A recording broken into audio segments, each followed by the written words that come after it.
Peršin ili peršun, upotreba i naravno prateći recepti u nastavku video zapisa. Nazivamo ga još petrusimul, petrušin, terezga, pavinka, žilavac, perčin, petrožil, petrusin.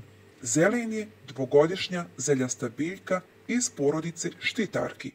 Korijen je vretenast, zadebljan i dug do 25 cm. Listovi su skupljeni u rozeti, nalaze se na dugim petiljkama. Tamno zeleni su, trodijelni do petodijelni. Vrlo je aromatičnog mirisa. Druge godine stabljika naraste do 70 cm i stvara naizmjenične listove na kratkim petiljkama.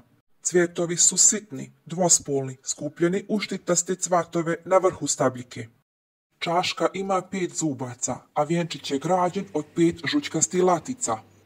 Plodnica je podrasla s jednim sjemenim zametkom, a prašnika ima 5.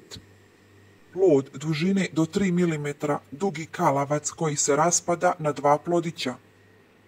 Prirodno raste na području Mediterana, uzgaja se radi listova i korina, razmnožava se sjemenom. Peršin se dijeli na 2 vrste, lisnati peršun i korijenasti peršun.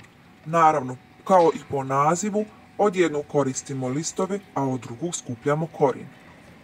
Odgovara mu sunčan položaj radi stvaranja eteričnih ulja, te vlažna i drenirana zemlja. Posijanom sjemenu peršuna dugo vremena treba da proklije, otprilike više od 3 sedmice. Peršinovo lišće se može sušiti i suho spremati za zimu. Potrebno je cijeli snopić peršuna odrezati škarama, zavezati špagicom ili gumicom i objesiti na sjenovito mjesto da zadrži zelenu boju. Kada je potpuno suho, to jeste lomljivo, stavi se u staklenke i dobro zatvori. Potrebno ga je čuvati na tamnom i hladnom mjestu. Možemo ga čak i zamrznuti. Za zamrzavanje se može koristiti i svježa, ali i osušena biljka. Sjeme peršuna je izrazito ljekovito, zbog toga što sadrži eterična ulja. A eterična ulja stimulišu uterus, smanjuju infekciju urinarnog trakta i uništavaju bakterije. Eterično ulje peršina često se koristi kao prirodno sredstvo protiv uboda komaraca i drugih insekata, te djeluje kao antiseptik za rane i posjekotine. Oblozi od peršuna općenito su dobre za zdravlje kože. Upotrebljava se korijen i listovi, a i cijela stabljika kao univerzalan začin, najviše za juhe i generalno poboljšanje ukusa jelu. Listovi se dodaju pred kraj kuhanja, često i zamrznuti. Cijela zelen sadrži eterično ulje, u zrelim plodovima do 6%, u korijenu do 0,5%. Žvakanjem svježih listova peršina negiramo neugodan miris češnjaka koji smo konzumirali. Čaj od listova pogodno djeluje na povećanje protoka mokraći, te je pogodan kod anemije. Izuzetno je bogat vitaminima, mineralima i ljekovitim eteričnim uljima te flavonoidima. List peršuna sadrži 2,5 puta više vitamina C od limuna, dok korijen ima 4 puta manje vitamina C nego list. U tradicionalnoj medicini se peršin koristi za mnoge svrhe, navedene su tu. Pored svega navedenog, stoljećima se koristio kao diuretik za problem s bubrežnim kamencem, žučnim kamencem, infekcijama mokraćnog sustava.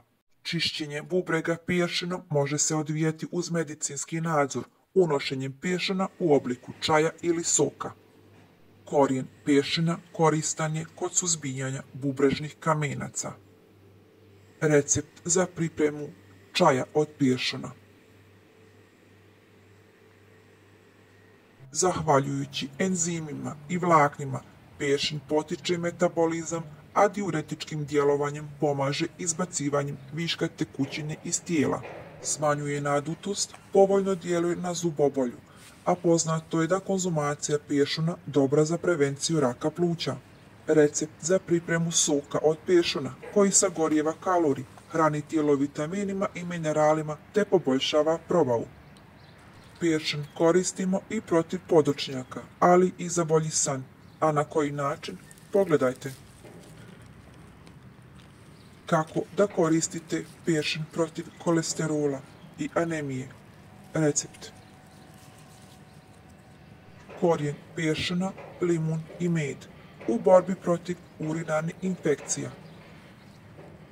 Peršin može imati negativan učinak kao i svaka druga biljka, no umjereno korištenje i pažljivo pod nadzorom možete izbjeći neželjene posljedice.